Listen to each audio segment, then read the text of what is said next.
about me. I said, okay, I have a blog. He now said, send my blog. He asked me to send my blog link. When he checked, it was like joke. Now, this thing happened between 1 p.m. and 4 p.m. This discussion, I'm telling you, by 5 p.m., a flight ticket has been sent to my email to Lagos for a consultancy.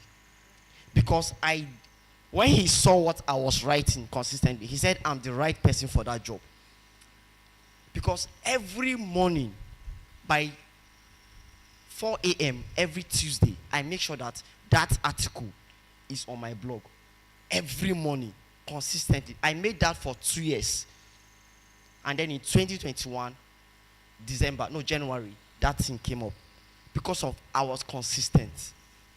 Now, that is why I said, how you manage your time is how you manage your life.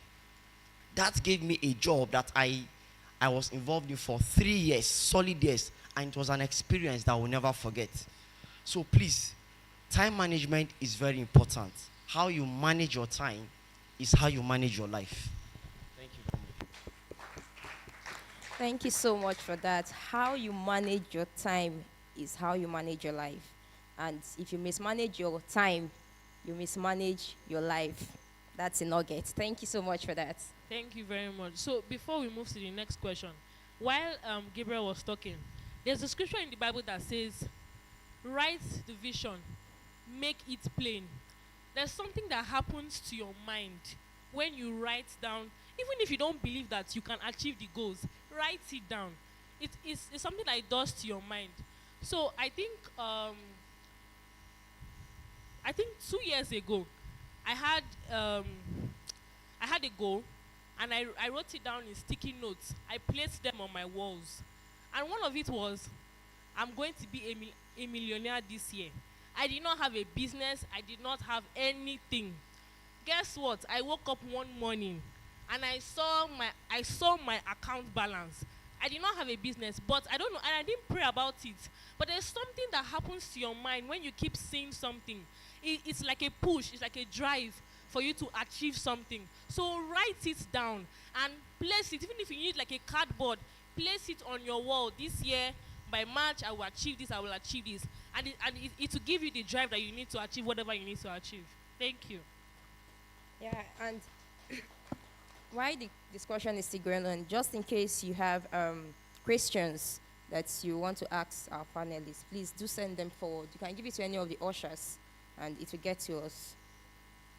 All right, so in business here, how does resilience help young youths to overcome failure? In business, yes, how does resilience help young ones to overcome failure and rejection?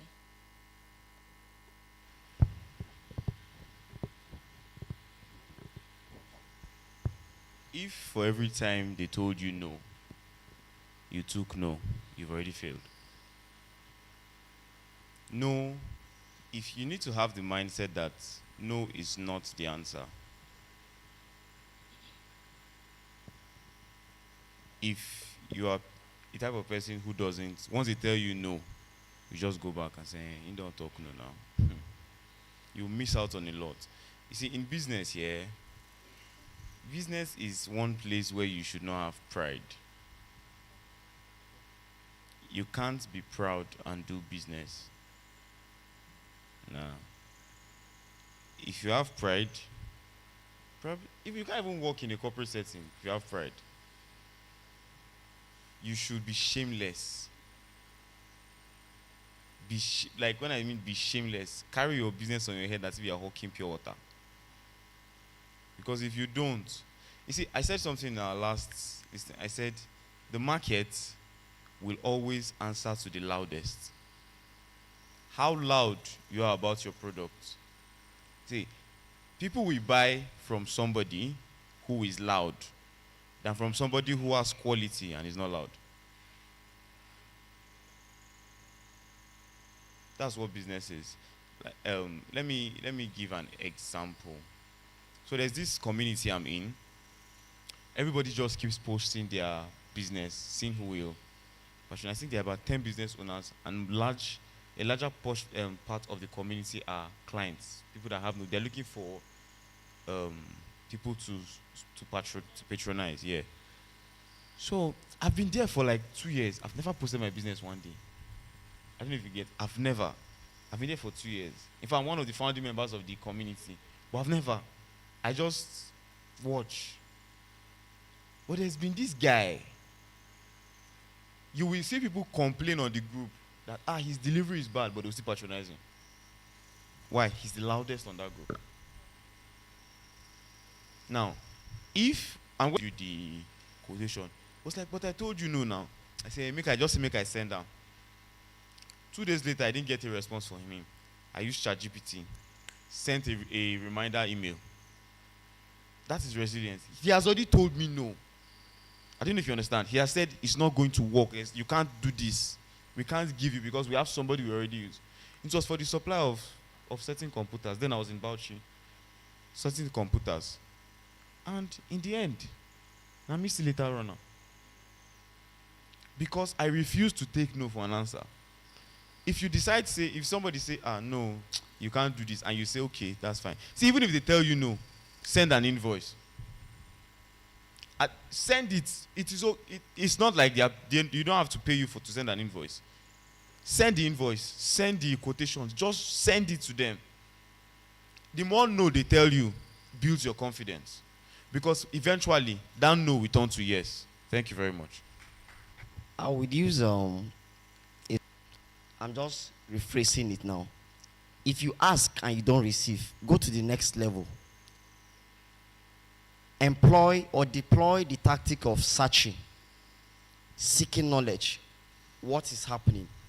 So you start doing background check. I'm just using something now. Do a background check about the person's personality. You are seeking, right? You want to understand the person because initially you're like, okay, maybe this is a bad, how will I say? This is a bad illustration. Let's say a guy wants to toast a girl. So initially he approaches her and she says no. I want to be your friend. Can we be friends and all of that? And she says no. Now that's the first, this is right? Rejection. Please now, okay. And she doesn't agree. Do you know what he does next? He goes to the next level, which Jesus says, seek. And you shall find. So he starts doing a background check. Where does she live? What does she like? What's her social media page? He goes to her WhatsApp status, checks her on Facebook, Instagram. You are gathering intel. And when you gather intel, you don't fail. Because from the intel you develop or you generate, it will give you actionable intelligence on what next step to do. The intel you gather in the searching stage is what you now use to start knocking. Do you understand me? So, I'm just using this as an instance. Now, I work in an insurance firm or in the insurance industry. That's what we call objection handling. Now, there are products that we sell. We sell a product for cars. You have a car, you buy a product, it will secure your car from theft. If your car is stolen, we'll give you the money that you used to buy the car. If your car is damaged during accident, even if it happens 10 times in a year, we'll repair your car. And all you have to do is give us 5% of the market value of that car. And you can even split your payment. So let's say you have a car of 5 million, pay 250,000, but split the 250,000 in 6 installments. So you pay less than 100K or 100K. You know, after three months and all of that. Do you understand? Now, you first meet the person, he said, no, I don't have 250,000 to give you. And you know this thing is important to him. You now say, sir, okay, split it. Pay 100K every 3 months. He said, I cannot. Now, but you know he needs it. He now say, okay, you know what, sir? We have a product with 1,500. Any injury that happens to you within 1 year, if you go to the chemist or to the pharmacy and they prescribe a drug, we are going to pay. Now, that product has the limit of, let's say, 200,000. Now, if you let's say fire burns you or oil splashes at you or you cut your finger and all of that, they won't charge more than 5,000. Send us the bill. Now, with 1,500, you have a product that is going to deliver medical coverage of 200,000 naira. I said, sir, this is what it's going to cost. And if, God forbid, you are permanently disabled, maybe your finger cut or your leg or this thing, we are going to give you 2 million naira. If you die by accident, we are going to give your family 2 million naira. With 1,000, just all you need is 1,500. Now, how much is 1,500? Now, he's supposed to pay 250,000, right, for his car. But you have changed. So, change tactic. That thing Jesus said is applicable in businesses. When you do the first stage, ask, and you don't receive, go to the next phase, search, seek. What you gain in the search process, apply it and start knocking on the door. It will open. That is resilience. Thank you very much.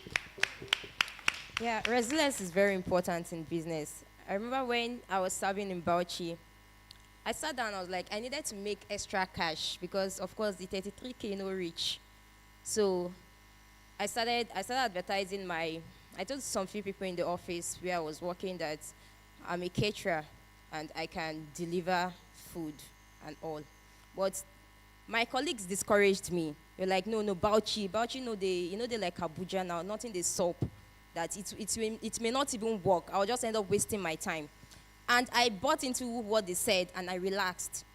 But after some few months, I thought of it again and it hit me so hard. Why don't I start? I shouldn't take people's opinion or talk. Let it not even get to me. So I started. And fortunately for me, I started in my office. I started with my boss because as at that time, I was working in an NGO. I started with my boss. I prepared the meal for free to advertise. And after eating, he enjoyed and he placed an order. He asked, and I gave. From there, he started referring me to some of his colleagues. And it's one thing I regret today because probably according to in some people's words, I've done blow past like this.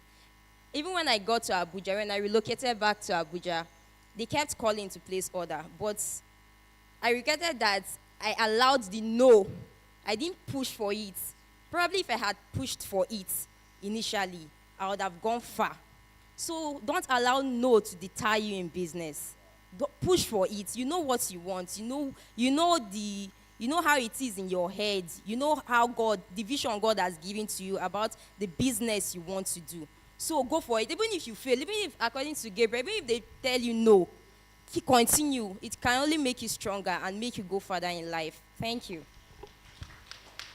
One word, please. I would urge you all to go on Google or ChatGPT, type the term objection handling, and study and see what you gain from it, please. Objection handling. It will help you a lot. How to handle objections, how to handle no. Thank you very much. All right, thanks so much for that. And why is networking a vital soft skill for career advancement? Why is networking a vital soft skill for career advancement? There is no event. Let me use Abuja for instance, that will be publicized whether on their banners or their social media pages. Is not a feature. Networking, everything they will always add networking. Why do people add it? You don't know who you are going to meet. There is this thing on Twitter. Somebody will say, my destiny helper might be on the timeline. Help us. That kind of thing. So, your value, your net worth, WORT, depends on your network. Your net worth depends on your network. If your network is not big enough, doesn't have, will I say, it's not juicy. Let me use that word just for lack of expression. It tells on your net worth. See, it's not everything that is money.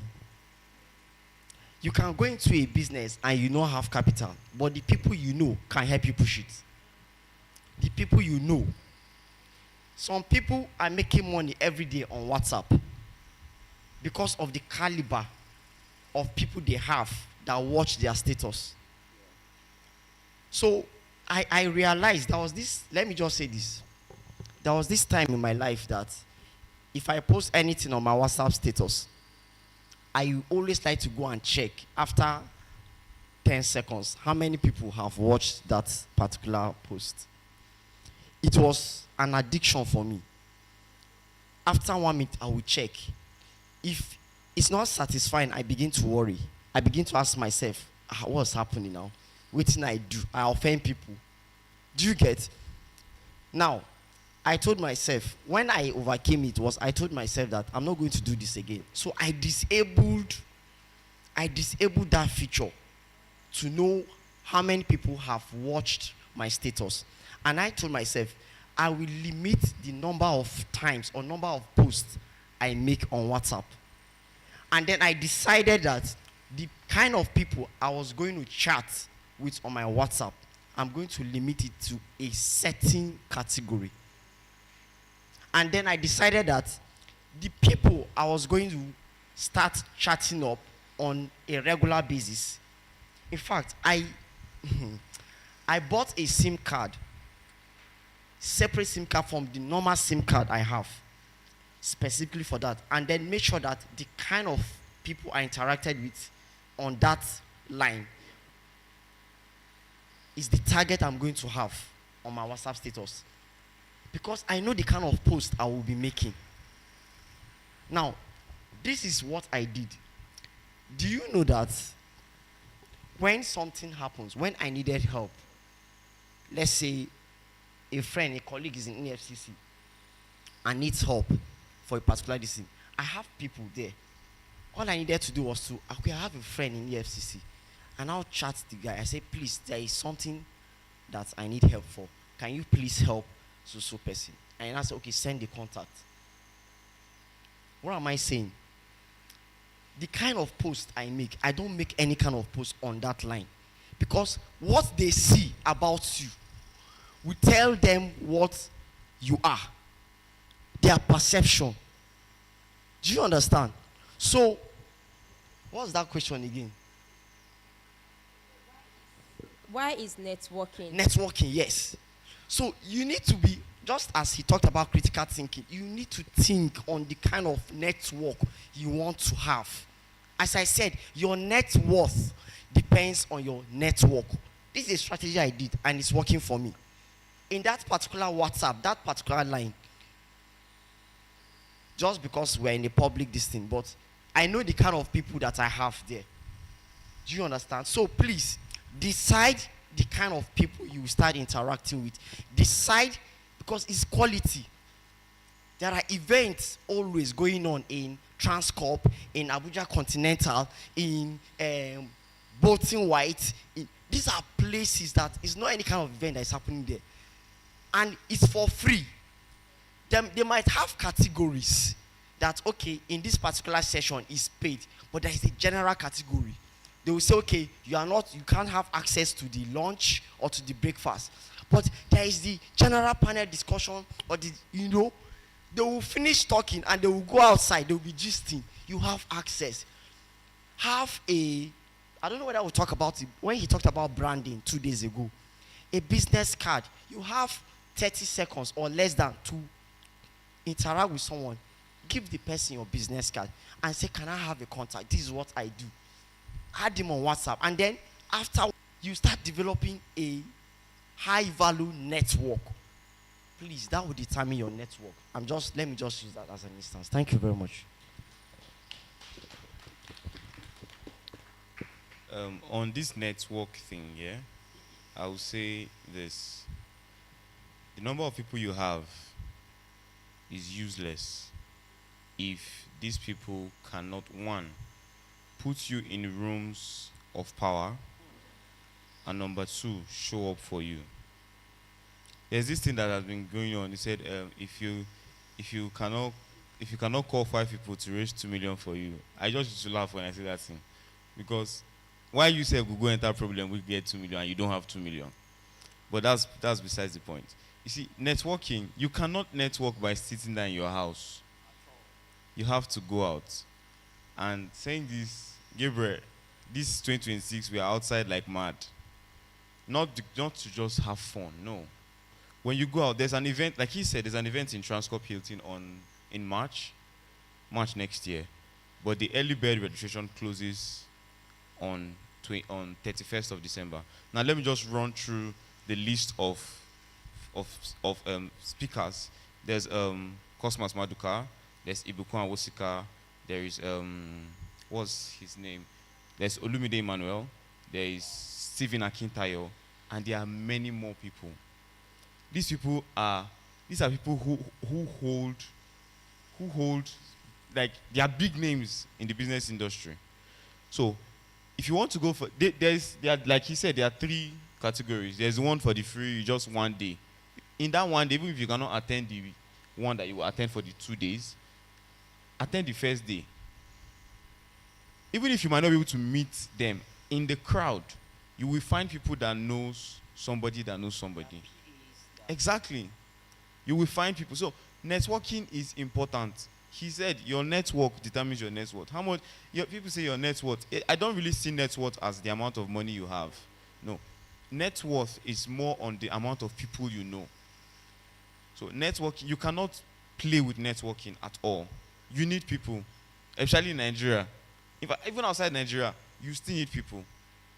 I think that's all I will say on networking. Thank you very much. Thank you so much for that. And as you're rounding up, I would like to know, just on a lighter note, between that's in business, between active listening and speaking, which is important and why? Listening. Okay, why? Because when you listen, you tend to identify the problem quickly. I don't know if I'm right. I stand to be corrected though. But I feel listening. When I'm having a conversation with my clients, I let them talk. And I try my best to listen to even the things they are not saying. Now, listening is 3 ways. You listen to what they are saying, listen to what they are not saying, and listen to the things you think they might have forgotten to say. By so doing, you are able to see their points on a larger scale and prefer solutions that will solve their problem. So if you ask me any day, anytime, I will say, listen, you can't always talk. The time will come for you to talk, but listen first.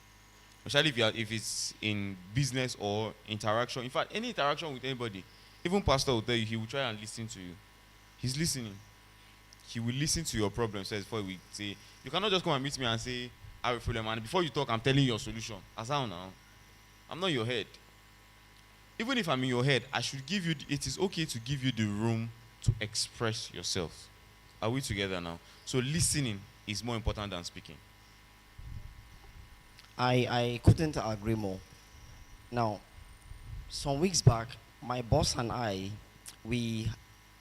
so as I said, I work in the insurance industry, or one of the industries which I work in. So there was this particular person that we wanted to meet. Now, in my mind, I already thought that, okay, this is what he will want in the business proposal. So I developed a business proposal, and just for a point of discussion, and then we went. Now, normally, what I thought in that meeting was I was going to clearly, state, our proposal to him. But when we went, something said, allow your boss to take charge. Because you need to have, if you work with somebody that's a boss that is open-minded, you need to be careful. Don't overflog it if he gives you that opportunity.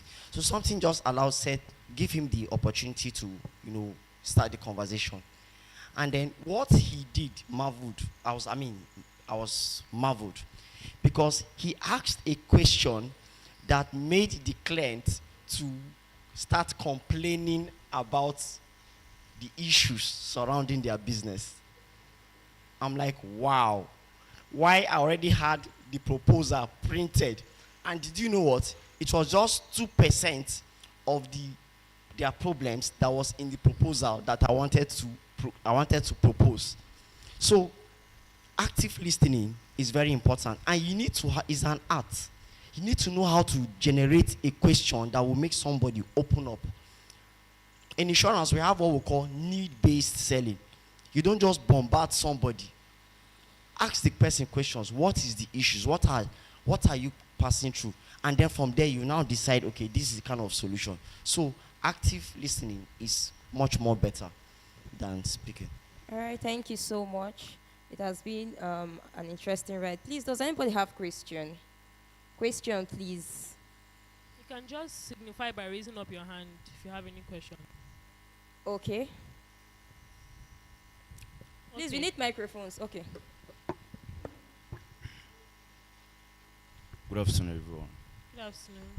I want to ask this question. You people talk about boss sees, like for example, now in a business management or business organization, if you come across maybe an autocratic leader or autocratic boss, how will you approach him? Because I've been there was a time that I was working with agro company. I have this boss that anytime that you went to his office, he would just leave the office and went out and they left you there. Or just like, okay, come by so time. When you went there, he won't be there. So sometimes when he gives you something to like, give you an assignment to do, if it like, once you just take your own result to him, he will like complain and all that is like. So how will you, when you meet people like that, when you meet bosses like that, how will you approach them? Okay, so if I get you clearly, so that they will understand better. You said you have a boss who maybe when you want to communicate your challenge in the task he has given you, he does not give you the room to do so. He's always looking for excuse to go out and all of that. Okay.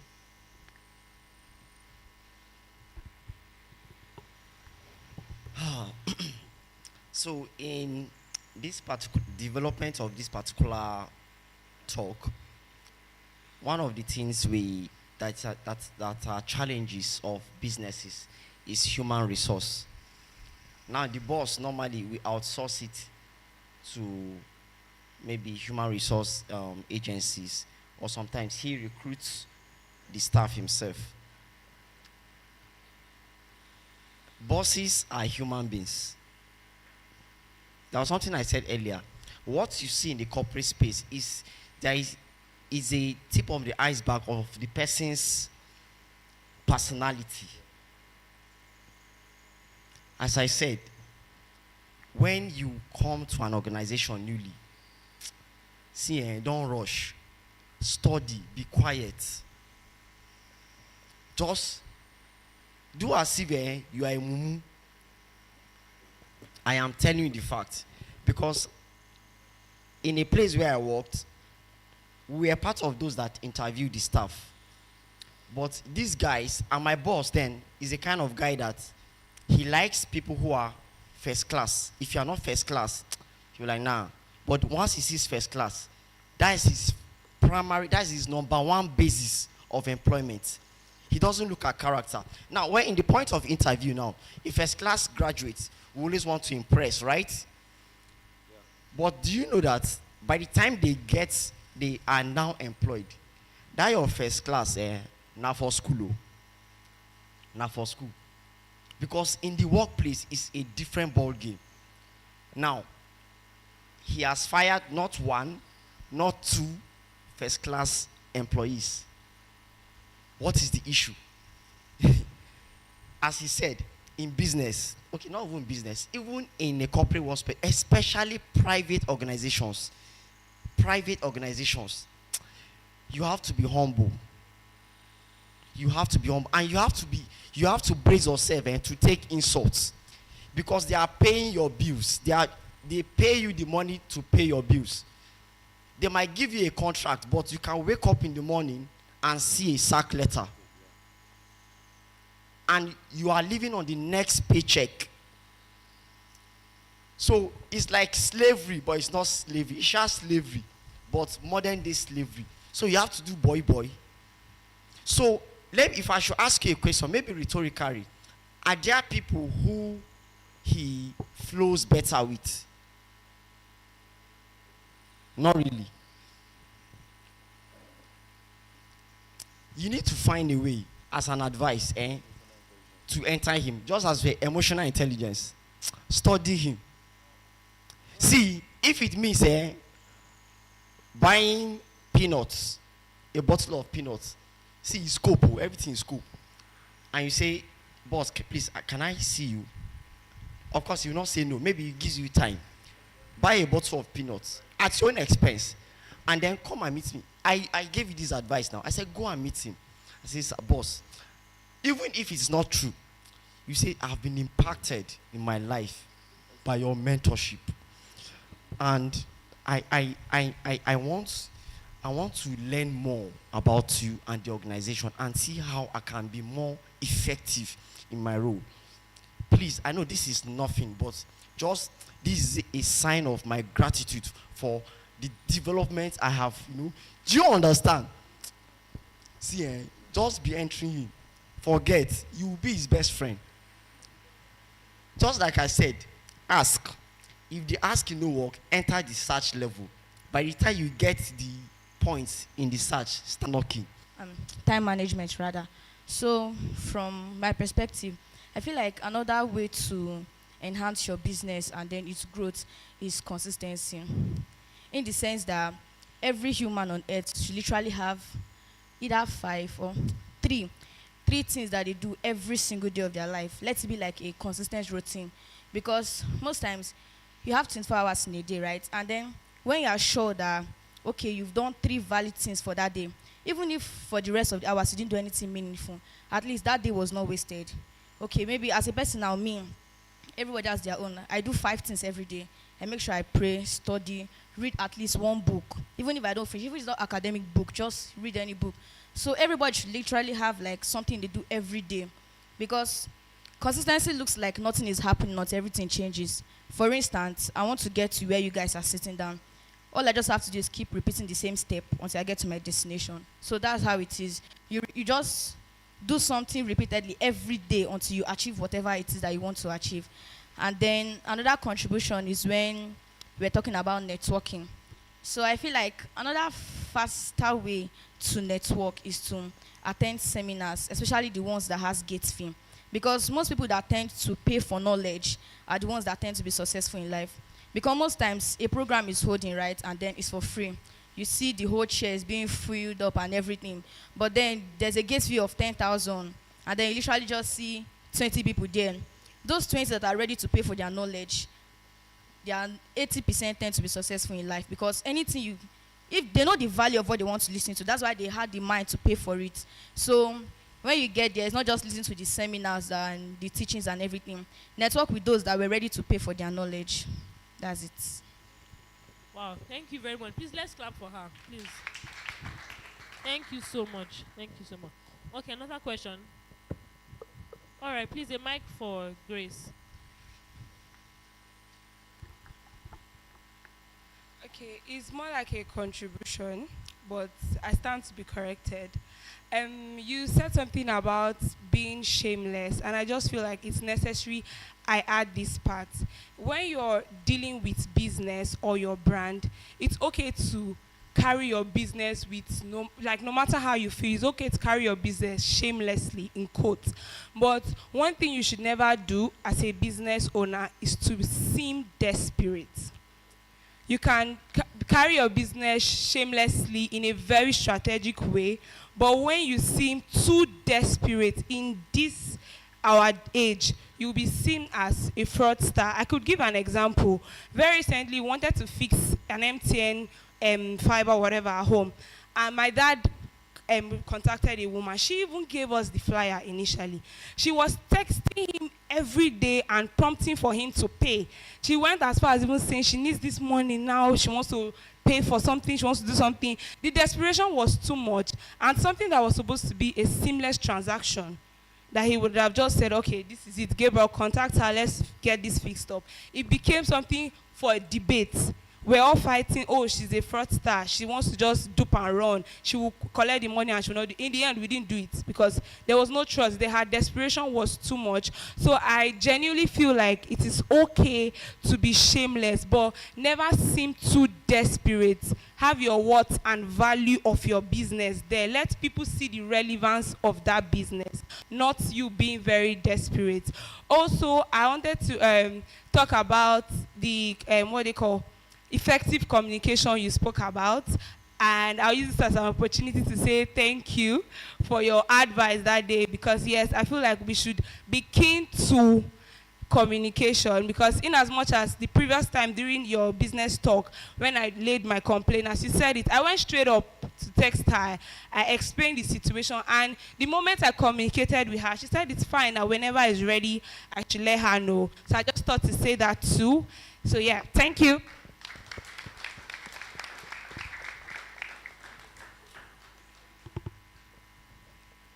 Another question. Okay.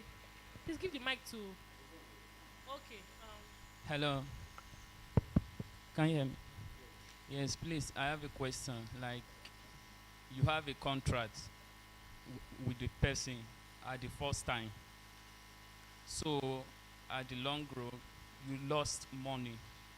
So, will you cover up the loss or open up to that person for you to maintain the relationship? Because there are some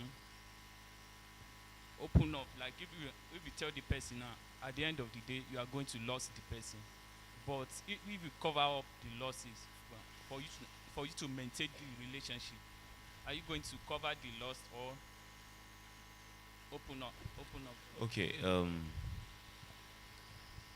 it depends, really. It depends. If in Nessie Consult, if I send you an invoice, most of my clients don't read the last part. I always write no refunds after payment. Did you hear that? I always write no refunds after payment. That is depending on the amount involved. Because I always feel like, one, you have to be very good with your work. If your work is good and maybe you lost the funds because not by your own, you didn't make a mistake, but maybe some factors just made you understand. It happens.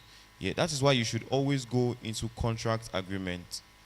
Now, last year, no, not last year, few months back, I entered a business deal with somebody. The money was not much, it wasn't up to $1 million, but he sent me a contract, and he said that in the event that this goes south, he's not liable to pay 100% of the money. And it felt reasonable to me. I was like, okay, that's fine, because you see, business here is risk. Nami they spend the money. He's the one using the money. I'm giving him for a contract. Now, if in your contract there's that line that says you are not in, if you always have to leave room for eventualities, because things can happen in business. If you don't leave room for those now, the person can now hold you and say, oh yeah, now you must pay me the money back. That's why I say it depends. But you see, the part of opening up, you have to tell the client everything. The client has paid for it. He needs to know. If it's money, once money is involved, people, they get red eye. A lot of people have red eye once money is involved. They don't want to hear. So imagine now I give you a business of 30 million, and you do not tell me that Baba, your 30 million container don't sink. Of course, if you don't tell me, I'll be expecting that. Okay, is it I'm expecting returns or I'm expecting my money back? Especially if it's like an investment where 30 million, I'm supposed to get 30 million and get an interest on it. Of course, I'll be expecting my money. But if you now tell me that, okay, alpha guy, this is it, this is what happened, I'll be like, okay, what do we do next? I want to hear your part before I now tell you, okay, let me get the money, this is what I think we should do. Bring so percent and leave the rest. Now, that will only happen on the basis of trust. If I trust you enough, and if it's something we have done before, you already said it's the first time, you should try your best not to have such record on your first deal. Please. Because if you're dealing with somebody for the first time and you have such record, they will never, even if they say, oh, I leave the money, don't worry, they will never come back. And it's not just about the money at that time. That's what I want us to understand. Business is not about the now. It's about the reoccurrence. It has to continue happening. I hope you understand. So if you need to open up, but also have legal. That's why I said in my last seminar, I said have a legal person that can draft your agreements. That is something that can hold up in court. If you sign, I sign. You can take it to court. Because I signed that, okay, he can pay 30% of the money with the guy. The guy called me 2 days ago and said, but that money don't go. I said, when I go get my 30%. Because that is what we agreed. I don't know if you understand. That's what we agreed. When will I get my 30%? Until that 30% now goes and guide. At least till more comes, if I will now see whether we'll go. You get the point. So that's it. Have an agreement always. Thank you. Thank you. Sorry, just before you answer, I want him to be clear. What kind of agreement is it called? A written or just call? Now, it is you cannot, except if it's recorded. If it's a call, it has to be recorded. But the best thing is a written agreement. And that's why I advise you to get my business blueprints bundle. It's called, you should stop. It's not cost just 25K. It comes with 250 legal templates for both workers, contracts. Stop. Let's not. So please, get that. It will help you. And you see where you sign. You go through everything.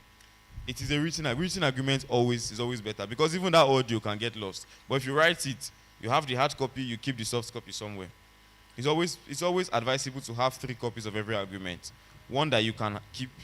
The second one that I can keep in a bank. Go and keep it in a bank so that in case you go, you just say, this is where I kept it. Do you understand? So written agreement is always better than an oral agreement. Third one. Okay, there are 3 places. One that you can have hard copy, one that you can keep in a storage facility, preferably a bank, and you can give one to somebody you trust. Yeah, a third party. Thank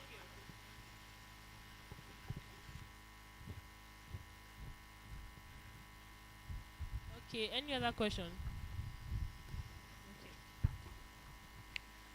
Good afternoon. Okay, my question is like a 2-in-1 type of question. So currently, my net worth is not up to 5 million. I have a business idea, and I need investment worth 400 million. Is it possible for me to get such investments in 6 months?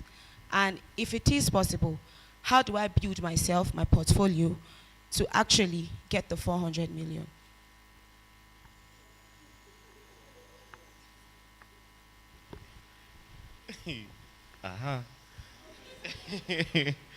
This is dicey. This is a very, very dicey question.